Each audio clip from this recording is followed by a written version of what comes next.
ఈరోజు మన పార్టీలోకి కాదు రావడం, ఈరోజు మన కుటుంబ సభ్యుడిగా, మనలోకి ఒకటిగా, మనలో ఒకటిగా, మన దగ్గరికి మన కుటుంబ సభ్యుడిగా వచ్చాడు. శ్రీను భవిష్యత్తు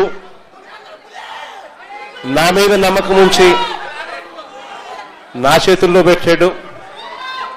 శ్రీనుకు అన్ని రకాలుగా న్యాయమే చేస్తాను, మంచే చేస్తాను అని ఈ సందర్భంగా అందరి సమక్షంలో కూడా చెప్తా ఉన్నాను. రేపల్ల నియోజకవర్గంలో మోహన్ యువకుడు, ఉత్సాహవంతుడు, బాగా గట్టిగా కష్టపడడానికి ముందుకొచ్చాడు. మోహన్కు మీ అందరి మద్దతు ఉండాలి. శ్రీను తన సొంత తమ్ముడిగా మోహన్ను భుజాన వేసుకుని మోహన్ను గెలుపు బాధ్యతలు కూడా శ్రీనునే తన భుజస్కంధాల మీద వేసుకుని తను గెలిపించే బాధ్యతలు కూడా తీసుకుంటా ఉన్నాడు. శ్రీను చేసే ఈ మంచిని జగన్ ఎన్నటికీ మనవడు. మనం అధికారంలోకి వచ్చిన తర్వాత శ్రీనును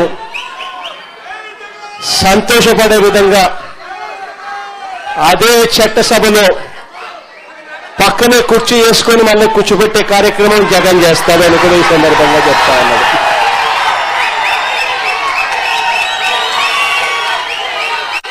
చాలా మంది నాయకులు వచ్చిన ఈ సందర్భంగా, చాలా మంది కార్యకర్తలు వచ్చిన ఈ సందర్భంలో బహుశా అందరినీ కూడా కలవలేకపోవచ్చేమో. ఎందుకంటే ఇన్ని వేల మంది వచ్చారు కాబట్టి అందరినీ కూడా కలవలేకపోయే పరిస్థితి ఉంటుంది.